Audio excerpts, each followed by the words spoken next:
회개라는 무기라는 제목으로 하나님 말씀 증거하도록 하겠습니다. 오늘은 회개 이야기입니다. 회개가 주제입니다. 9장은 중보기도가 주제였죠. 중보기도가 뭐냐? 그럼 대신 회개하는 것이다 그랬습니다.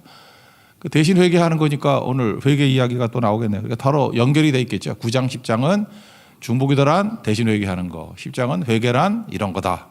그렇게 연결돼 있다라는 것입니다. 제일 먼저 살필 것은 비슷해 보이지만 다른 게 있죠. 회개와 후회는 비슷하면서도 다르다라는 것입니다. 이거 좀 살펴보겠습니다. 겉모습은 비슷하죠. 회개나 후회나 잘못을 깨달은 거, 잘못을 인정하는 거 이거 같습니다. 그러니까 뭐 의사 입장에서 놓고 본다면 진단은 동일해요. 이게 어떤 병이다, 어떤 문제다라고 동일한 진단. 진단은 회개도 잘못, 후회도 잘못. 이렇게 진단은 똑같아요. 문제는 해결책입니다. 해결의 차이가 있다는 것입니다. 후회는 스스로 해결하는 거예요. 내가 내 힘으로 해결하겠다. 그걸 후회라 그러고, 예수 앞에 나오는 거, 십자가 앞에 나오는 거, 그걸 회개라 그런다는 것입니다. 그러니까 내 힘으로 뭐 하려고 그러면 후회예요. 근데 이거 예수님이 해결해 줍니다. 그러면 회개라고요. 우리 인간끼리 자기들끼리 막 치고받고 싸우면서 너 회개하라. 그 회개 아니고 후회거든요. 자기 힘으로 무슨 해결이 돼요. 하나님 앞에 나가고 예수 십자가 앞에 나갈 때 해결이 되더라. 우리 에스라와 동시대 때의 선지자가 구약 마지막 3명 선지자 아닙니까? 스가랴서, 이것도 이렇게 이해할 수 있죠. 4장 6절에 보면 이는 힘으로 안 되고 능으로 안 되고 오직 나의 영으로 된다. 그 얘기가 무슨 얘기예요? 이거 회개도 마찬가지라는 것입니다. 내 힘으로 되고 내 능력으로 된다 그러면 후회고, 나의 영으로 된다 그래야 회개다, 이렇게 얘기할 수 있다라는 것입니다. 신약의 실제적인 인물을 예를 든다 그러면 가룟 유다와 베드로겠죠. 가룟 유다나 베드로나 둘 다 잘못했다는 거 인정하잖아요. 그러니까 진단은 동일함. 해결책은 가룟 유다는 예수 앞에 안 나오잖아요. 십자가 앞에 안 나오고 자기가 해결하잖아요. 자살하잖아요. 후회죠. 후회의 끝은 망함이에요. 망함. 근데 진단이 아무리 올바르다 할지라도 예수 앞에 나와야 치유받죠. 우리도 마찬가지예요. 인터넷 같은 거 막 보고 진단을 하잖아요. 내 병은 뭐다. 그리고 근심 걱정 온갖 거 다 하면 죽지. 그죠? 그 진단을 뭐 비슷하게 했다 할지라도 뭐 고칠 수 있는 의사한테 가야 고치는 거 아니에요? 누구한테 가느냐가 되게 중요한 거 아닙니까? 우리 영혼의 의사 대신 예수님께 나가야 해결이 된다. 그런 거라는 거예요. 그러므로 후회는 많이 하면 많이 할수록 망합니다. 후회가 많다. 후회를 많이 하면 많이 할수록 당해요. 마귀에게 당한다니까요. 그러니까 마귀는 후회를 통해 가지고 우리를 잘못된 길로 이끌어가요. 그래서 가끔마다 보면 되게 정직해 보이고 저 사람은 죄도 인정하고 뭘 좀 참여하는 것 같이 보여. 근데 망하는 사람들이 있어요. 인본주의로 나가면 다 망해요. 근데 악질 중에 악질같이 보이지만 그 진단은 일치하죠. 나는 뭐 죄인이고 뭐 그런다고요. 근데 예수 앞에 나오면은 이깁니다. 이긴다는 거예요. 이게 차이점이죠. 회개는 이거 믿음으로 살잖아요. 믿음에 반대되는 게 이게 망하는 거 아닙니까? 그래서 원래 불신앙 그런 말을 많이 쓰는데 좀 믿음이라는 말로 생각한다 그러면 반믿음이라고 잘 안 쓰는 말이지만 우리끼리 만들어서 한번 써보자고요. 이해를 위해서. 반믿음. 그럼 믿음을 얘기할 때 지난주 수요일에 얘기했나요? 수로보니게 여인의 믿음을 얘기를 했죠. 믿음은 3가지로 일어난다. 마음속에서 확신이 오는 거, 마음에서의 믿음.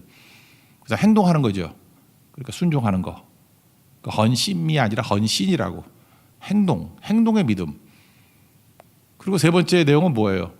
일부러 예수님께서 박대했잖아요. 뭐 자녀의 떡을 뭐 개한테 주지 않는다. 안 물러서죠. 그래서 뭐라고 고백해요? 개들도 뭐 떨어지는 부스러기 먹습니다. 그랬더니 마가복음 7장 29절에 예수님이 이 말을 하였으니 돌아가라 그러면서 고쳐줘요. 그러니까 예수님께서 이 수로보니게 여인의 믿음을 온전하게 다 드러내기 위한 거죠. 마음으로 믿었으니까 예수님 따라온 거고, 마음의 믿음. 그리고 행동하잖아요. 어떤 행동을 해요? 막 떠나가 그래도 죽어도 안 가요. 예수님밖에 없어요. 그 열정, 패션이 있잖아요. 예수님 절대 떠날 수 없어. 그 행동. 그리고 입으로 고백하게 만드는 거. 그러니까 믿음의 3요소는 뭐예요? 마음, 행동, 고백. 그럼 반믿음은 어떻겠어요? 반믿음은 마찬가지죠. 마음에서 반믿음이 나타나고 행동에서 반믿음이 나타나고 고백 안 하는 그러니까 원망불평하는 그런 거에 반믿음이 나타날 거 아니에요. 회개라는 뜻이 뭡니까? 돌아가다라는 뜻이거든요. 메타노이아, 그리고 돌아가다 또는 뭐죠? 유턴하다. 그러니까 반믿음에서 믿음으로 돌아가는 게 회개라고요. 그렇다 그러면 세 가지 요소가 다 있어야 되겠죠. 회개도 마음이 돌아가는 거, 행동이 돌아가는 거, 고백이 돌아가는 거. 그러니까 회개는 이 세 가지 요소가 다 있어야 된다. 그 얘기입니다. 그래서 회개란 뭐냐? 굳이 정의를 내린다면 반믿음에서 믿음으로 돌아가는 거. 그게 회개다. 이렇게 말할 수 있다는 것입니다. 여기까지 이론이고, 그럼 실질적으로 회개 실제를 보자는 거예요. 성경을 보면은 먼저 이제 에스라가 나오죠. 에스라 중보기도의 사람입니다. 중보기도가 뭐라 그랬어요? 대신 회개하는 거. 그래서 1절을 보면 대신 회개하는 모습이 나오잖아요. 백성의 죄를 놓고 에스라가 대신 회개합니다. 그래서 울면서 기도하고 죄를 자복했다. 에스라가 잘못한 거 아니잖아요. 그런데 대신 회개하잖아요. 대신 우리 죄라 그러면서. 그래서 울면서 자복했다. 중보기도는 회개를 불러냅니다. 이렇게 기도만 하면 믿음 성경하고 똑같은 거예요. 이렇게 기도만 막 하면은 그때부터 내 마음이 움직이는 것과 마찬가지로 백성들의 마음이 움직여요. 그래서 마음에서 회개에 불이 붙는다고. 마음에 불이 붙는다고요. 그러므로 잔소리하지 말자 그랬죠. 우리가 어떤 사람이 죄를 바라보면 우리 크리스천들의 모습이에요. 누구 죄를 바라보면은 막 공격하고 정죄하고 하지 말고 뭘 하자고요? 중보기도 하자고. 대신 회개하는 거. 그러면 변화가 일어나고 부흥이 일어나요. 근데 우리 대부분은 잘 믿는다 그러면서 하는 행동들을 보면은 이렇게 정죄가 더 많아요. 비난이 더 많고. 뭐 대표 기도할 때도 그러잖아. 이 썩어 빠질 놈의 세상, 뭐 목사도 썩었고 장로도 썩었고, 그렇게 말하는 분의 특징이 뭐죠? 난 안 썩었다 그런 얘기 아니에요. 되게 바리새인 같죠. 나는 저 세리와 같지 아니하고 토색 불이 가는 뭐 이런 거 하지 아니하고 막 열받아 하는데 예수님 볼 때는 아이고 잘났다 그러면서 인정받지 못하잖아요. 정말로 우리는 바리새인을 닮았어요. 이게 종교적인 위선이거든요. 그러니까 우리가 죄를 바라보면 뭘 해야 돼요? 대신 회개하는 거라니까요. 그게 중보기도. 그러니까 교회는 죄가 많으면 많을수록 기도거리가 많아지는 거지. 중보기도 많이 하니까. 지금 에스라가 기도 엄청 했어요. 이유가 뭐냐? 백성들이 죄가 많으니까. 중보기도 하더라. 울며기도 하더라. 그래서 뭐 정죄하고 뭐 잔소리하고 비난하고 그러지 않죠. 우리 부모님들도 마찬가지예요. 자녀들이 잘못됐을 때 잠깐 잔소리하려고 그러지 말고요. 눈물에 회개를 하시라고요. 자녀의 죄를 대신 회개하는 거. 제가 예를 하나 들었잖아요. 그랬더니 자녀가 돌아오더라고. 탕자 아버지도 뭐 그런 거 아닌가? 자녀의 죄를 놓고 대신 회개하고 그런 모습 아니었나요? 그러니까 돌아오죠. 우리가 이렇게 중보기도 하면요, 그 사람들의 마음 가운데 회개할 마음이 생겨요. 우리 고성동도 가잖아요. 거기 있는 사람들의 뭐 이렇게 잘못들을 보면은 대신 회개해야 된다고. 그럼 마음이 불이 붙어요. 이게 회개의 시작이라는 것입니다. 여기 1절을 보니까 특징이 뭐냐? 어린 아이들도 회개했대. 이게 부흥사를 쭉 보면요, 어른들만 회개하는 게 아니에요. 어린 아이들이 막 회개하면서 내죄 하고 온다고요. 우린 그러죠. 뭐 애들이 무슨 죄를 짓냐고. 애들 죄가 얼마나 심한데. 뭐 촉법 소년 뭐 그래가지고 애들도 막 때리고 막 그런 거 안 하나? 모르세요? 더 글로리 안 보셨나요? 뭐 그런 거 보면은 그 학교 폭력 같은 거 보면 애들이 막 그죠? 고데기가 뜨뜻한지 안 뜨뜻한지 확인해 볼까 막 지지고 막 그런 거. 그 실화예요, 실화. 옛날에 있었어요. 그 고데기를 지지고 하는 것들. 그때 신문에서 봤던 기억이 나는데 그런 게 있다고요. 그러니까 다윗도 이렇게 고백하잖아요. 시편 51편에서 내가 죄악 중에 출생했고 어머니가 죄 중에서 나를 잉태했다고. 여러분 한 5살짜리 정도 되는 애의 죄를 볼 때 섬찟해요. 아, 죄인이구나. 초등학교 3학년이야 말할 것도 없죠. 이 죄인 중에 괴수구나. 중2 두 손 들어요, 두 손. 그죠? 중2의 죄. 그래서 교회가 될 때 어린아이들이 회개하고 나오고요. 이번 고성에도 유초등부도 캠프가 있고 청소년부도 캠프가 같이 있다 그러는데 예배 중에 이제 아이들이 막 통에 잡아가고 나오고 청소년들이 통에 잡고 나오면은 엄청난 부흥이 일어나겠죠. 이런 일이 벌어졌다는 거예요. 누가? 에스라가 막 기도하기 시작하니까 막 이런 일이 벌어지더라는 거예요. 중보기도 하면요, 마음속에 회개의 불이 붙습니다. 마음에 불이 붙어요. 1절 읽겠습니다. 1절 시작. 에스라가 하나님의 성전 앞에서 울며 기도하여 죄를 자복할 때 많은 백성이 크게 동곡하며 이스라엘 중에서 백성의 남녀 어린아이의 큰 무리가 그 앞에 모인지라. 어린아이들도 회개하더라. 그리고 자발적인 회개, 이제 마음에서 불이 붙고 이제는 행동하는 사람이 나와요. 회개는 행동이잖아요. 회개, 한자로 하면 회, 후회한다 뜻 아니야? 회. 이제 후회하고 개는 뭐예요? 고친다는 게 고칠 게 아니에요. 후회하고 회는 있는데 개가 없어. 개가 뭐예요? 행동이죠, 행동. 고치는 행동. 자발적인 회개에 선봉에 쓴 사람이 뭐냐 하면은 스가냐라는 사람이 나와요. 스가냐라는 사람이 나와가지고 우리에게는 아직도 소망이 있습니다. 그런다고. 왜? 하나님께 돌아가면 희망이 있으니까. 그러면서 행동하기 시작해요. 우리에게 소망이 있습니다. 여러분 찬양 가운데 나의 마음을 정과 같이 그 찬양 있죠. 그 브라이언 덕슨이라는 사람이 작곡한 건데 그 캐나다 사람이에요. 브라이언 덕슨. 근데 이게 되게 제가 좋아하는 찬양이기도 한데 내게 한 소망이 있으니 하는 거 나오죠. 브라이언 덕슨이 글쎄 에스라서 10장을 읽다가 은혜 받아가지고 만든 찬양이에요. 그게 이 에스라 10장을 읽고도 은혜를 받네. 그죠? 이거 명단 읽다가 한 소망이 있다고. 이런 개쓰레기들도 주님 앞에 돌아오면 회복이 있다라는 한 소망. 그래서 이 10장 읽을 때는 이 브라이언 덕슨의 나의 마음을 잠근과 같이 이거 꼭 불러야 된다고 생각해요. 그죠? 여기서 은혜 받은 내가 볼 때 에스라서 10장에서 나온 찬양은 그게 유일한 것 같아. 참 특이한 분이죠. 예. 그런 것들이요. 그런 소망들. 그래서 스가냐 같은 사람이 확 일어난 거예요. 일어나가지고 에스라가 제안한 게 아니에요. 이게 평신도가 일어나서 우리 이렇게 하겠습니다라는 거죠. 그래서 반믿음에서 믿음으로 돌아가요. 이유가 뭐냐? 이방 아내들 쫓아내겠습니다. 이런 거죠. 이거 읽을 때 이런 생각이 들어요. 그러면 그 은혜 받으면은 안 믿는 아내들 다 쫓아내 버리는 거냐? 그건 아니죠. 이건 준칙이 아니라 이거는 방법이고 이거 참 이거 해석이 많이 있는데 이걸 하나 소개해 줄게요. 제가 믿는 건 이래요. 제가 믿는 거는 이거는 아내라기보단 첩에 가까워요. 첩. 그러니까 아내가 있고 또 다른 그 여자를 더 들인 거. 뭐 첩에 가까운 거죠. 그러니까 어떤 첩이냐면은 종교를 버리지 않고 들어온 첩. 그러니까 솔로몬이 그랬죠. 솔로몬이 뭐 아내가 뭐 1000명쯤 된다며. 이방 그 지혜로 왕이 이방 결혼을 해서 신앙을 그대로 갖고 온 거죠. 그래서 이스라엘을 만신녀 같이 만들어 버렸잖아. 모든 신을 다 갖고 오고. 한번 생각을 해보라고요. 여러분들이 어떤 첩을 하나 드렸는데 이슬람을 믿어. 그러니까 그냥 여자로서는 괜찮은데 뭐 이슬람 여자도 예쁘잖아요, 그죠? 근데 계속 이슬람을 믿어. 여러분은 크리스찬이고, 그 밥 먹다 말고 어디 가가지고 엉덩이 올리면서 뭐 알라야 알라야 이러고 있어.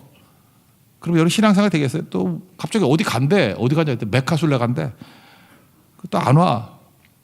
또 어느 때 또 밥도 안 줘. 그때 뭐 라마단이래. 그러면 그 상태를 계속 유지하면서 살 수 있겠어요? 결단하는 거죠. 쫓아내서 버린다라기보다도 같이 있어서 유익이 있을 때가 있고 떨어져서 유익이 있을 때가 있다고. 이럴 땐 떨어지는 게 유익이다라고 생각한 거라고요. 창세기도 나오죠. 하갈하고 이스마엘 쫓아내버리라. 하나님이 그러잖아요. 그러니까 이거 인간적으로 볼 때 하갈하고 이스마엘은 억울하죠. 뭐 잘못한 게 있다고. 그렇지만 하나님이 그들도 돌보시죠. 그죠? 근데 그 왜 그래요? 이 사람들이 같은 집안에 있어서 믿음의 유익이 없어. 그래서 떨어져서 사라에게도 축복하고 사라와 이삭에게도 하갈과 이스마엘에게도 또 하나님이 돌보심이 있다고요. 그러니까 그런 해결책이라고 보는 게 맞다라는 것입니다. 이거 이제 학자들 얘기 중에 저도 이해가 되는 게 뭐냐면 이거는 방법 중에 하나인 거예요. 이렇게 끊는 방법이 스가냐가 이런 제안을 한 거라고. 아내 이렇게 첩을 쫓아내 버리자. 당시에 이제 동시대 선지자가 학계 스가랴 말라기잖아요. 말라기서를 읽다 보면 말라기 2장 16절에 보면 이런 말씀이 나와요. 나는 이혼하는 것을 미워하노라. 하나님의 말씀을 이렇게 준 거예요. 이혼하는 것을 미워하노라. 그래서 당시에 이런 정책들을 말라기 파는 쫓아내는 걸 반대했다라는 거예요.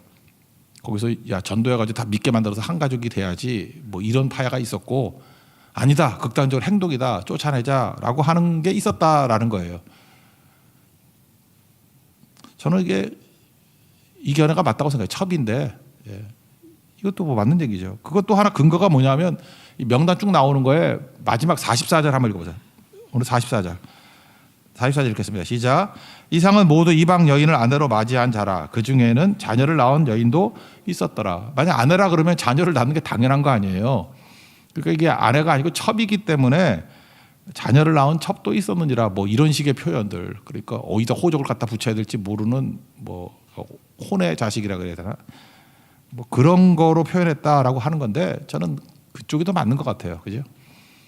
그러니까 육체적인 뭐 만족을 위해 가지고 첩을 들였는데 이방 종교를 그대로 믿고 있어서 영적인 혼미함 그런 것들을 제거하는 중요한 건 뭐예요? 행동이죠. 행동. 이거 에스라가 이렇게 하자는 얘기가 아니었고 스가냐라는 사람이 제안을 한 거예요. 우리 이렇게 하겠습니다. 그죠? 그러니까 약간 좀 극단적일 수도 있는 거죠. 이런 행동을 했다라는 거예요. 스가냐의 행동 제안을 읽어봅시다. 2절과 3절입니다. 시작. 엘람 자손 중 여이엘의 아들 스가냐가 에스라에게 이르되 우리가 우리 하나님께 범죄하여 이 땅 이방 여자를 맞아야 아내로 삼았으나 이스라엘에게 아직도 소망이 있나니 곧 내 주의 교훈을 따르며 우리 하나님의 명령을 떨며 준행하는 자의 가르침을 따라 이 모든 아내와 그들의 소생을 다 내보내기로 우리 하나님과 언약을 세우고 율법대로 행할 것이라. 이거 에스라 표현이 아니라 스가냐라는 사람이 제안한 거라고. 그러니까 기도하면요 이렇게 돕는 자가 나와요. 뭐 이렇게 쭉 나온다고 사람이 모인다고. 이번 고선선교도 팀이 잘 안 모이고 한번 기도해 보세요. 기도하면 사람이 모여요. 동역자들이 모인다고. 쭉 모이게 된다라는 것입니다. 물론 반대도 있죠. 그렇지만 돕는 자가 뭐예요? 스가냐 같은 사람이 기도할 때 온다고 와서 이렇게 확산이 일어나게 되는 거죠. 거기다가 그 격려도 하잖아요. 그죠? 뭐라고 얘기해요? 당신 힘을 내라고 쿰 하잖아요. 쿰. 일어나소서 당신 제대로 할 수 있습니다. 4절 읽겠습니다. 시작. 이는 당신이 주장할 일이니 일어나소서 우리가 도우리니 힘써 행하소서 하니라. 영적 지도자를 막 격려하고 도와주는 스가냐 같은 사람이 있다라는 것입니다. 그죠? 행동하게 된다. 그래서 15절 같은 데 보면 그 뒤에 뭐라고 나와요? 그 일을 반대하고 무슬람과 레이 사람 그 어떤 사람이 그들을 돕더라. 그러니까 기도하면 반대자도 있지만 돕는 사람이 훨씬 더 많이 나온다. 그러니까 에스라는 중보기도를 통해서 마음의 불을 일으켰고 행동의 불을 일으키는 스가냐와 돕는 자들이 막 나오기 시작했다라는 거예요. 그러니까 회개는 행동이 있어야 된다. 세 번째는 에스라가 할 일이 뭐냐면 입술로 고백하게 만들어요. 그래서 백성들을 모아놓고 너희들 이렇게 하겠다고 맹세. 그러니까 믿음의 세 요소가 마음의 불, 행동의 불, 고백의 불 그랬잖아요. 회개는 뭐예요? 반믿음에서 믿음으로 돌아오는 거니까 다시 마음의 불이 다시 일어나야 되고 행동에 돌아오는 불이 있어야 되고 고백하게 만들잖아요. 그러니까 회개도 세 가지라고. 믿음도 세 가지, 회개도 세 가지. 그 회개가 뭐예요? 반믿음에서 믿음으로 돌아가는 게 회개라니까요. 그래 믿음의 회복, 그게 회개입니다.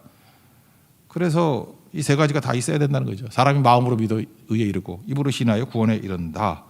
이런 말씀, 이게 꼭 필요하다라는 것입니다. 그래서 그들에게 고백하게 만드는 장면이 나옵니다. 6절 읽겠습니다. 6절 시작. 이에 에스라가 하나님의 성전 앞에서 일어나 엘리야십의 아들 여호하난의 방으로 들어가니라. 그가 들어가서 사로잡혔던 죄를 근심하며 음식도 먹지 아니하며 물도 마시지 아니하더라. 다시 그들에게 고백을 시키고 난 다음에 돌아와 가지고 아까 5절에 그랬잖아요. 맹세하게 하며 우리가 맹세하는지라. 그죠? 맹세하는지라. 5절은 아닌 건데 5절 읽겠습니다. 시작. 이에 에스라가 일어나 제사장들과 레위 사람들과 온 이스라엘에게 이 말대로 행하기를 맹세하게 하며 우리가 맹세하는지라. 이렇게 입술로 고백하게 만들었다고. 그리고 다시 골방으로 갑니다. 그래서 영적 지도자는요 성전 앞에서도 기도를 해야 되지만 골방 기도가 필요해요. 아마 거기 제사장 뭐 골방 방이 있었는가 봐.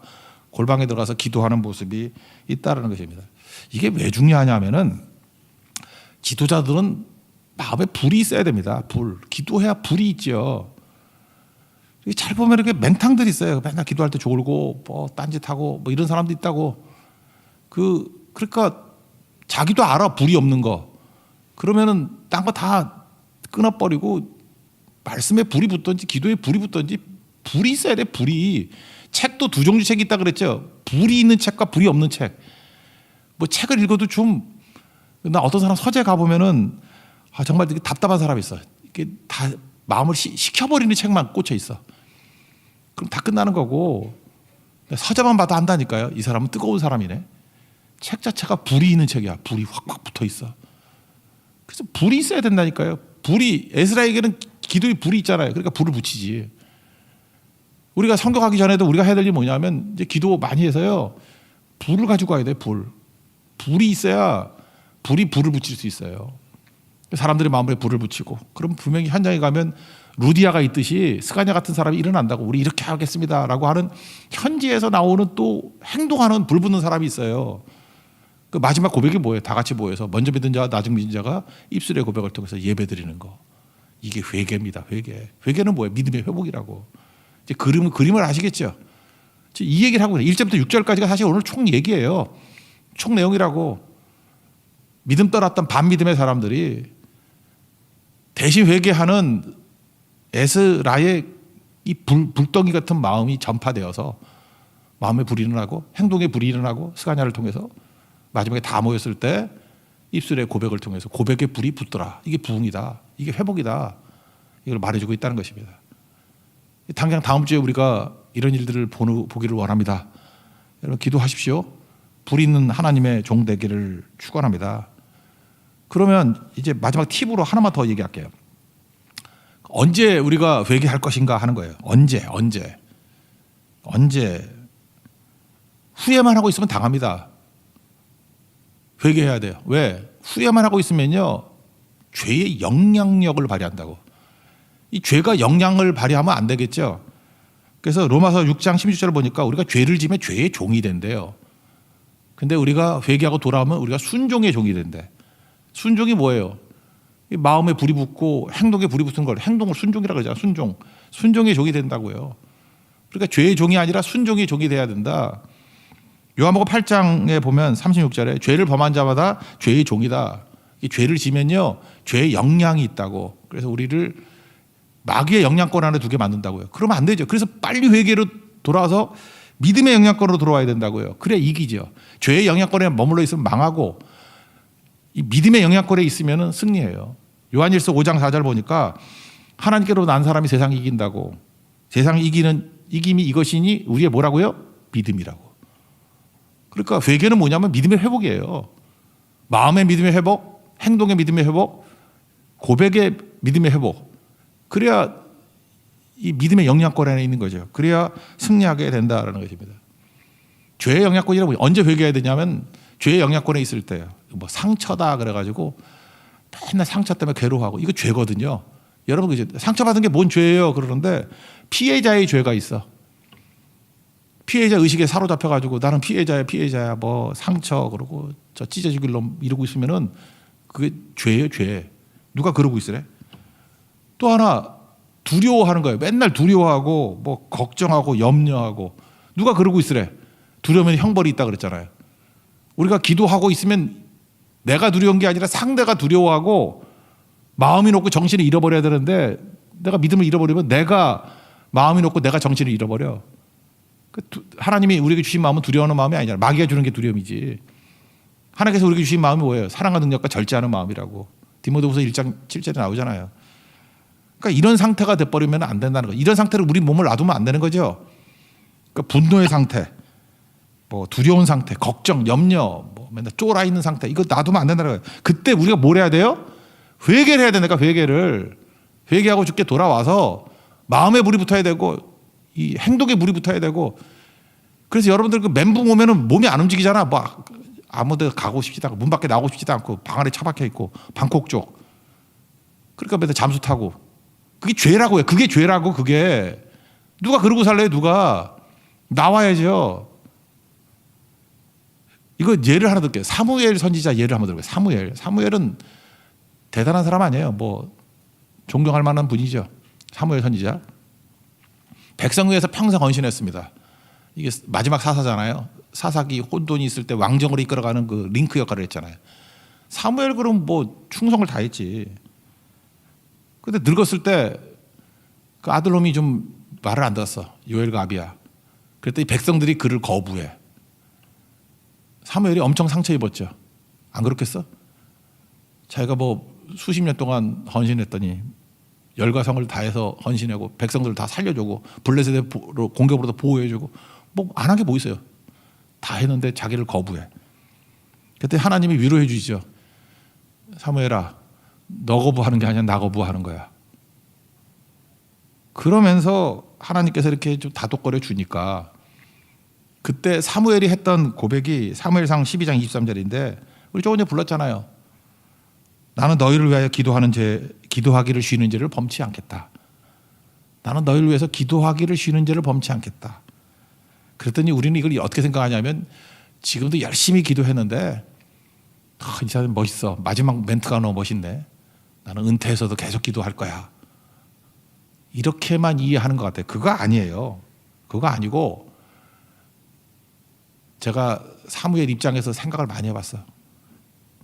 무지 섭섭한 거야. 배은망덕하다가 느끼는 거야.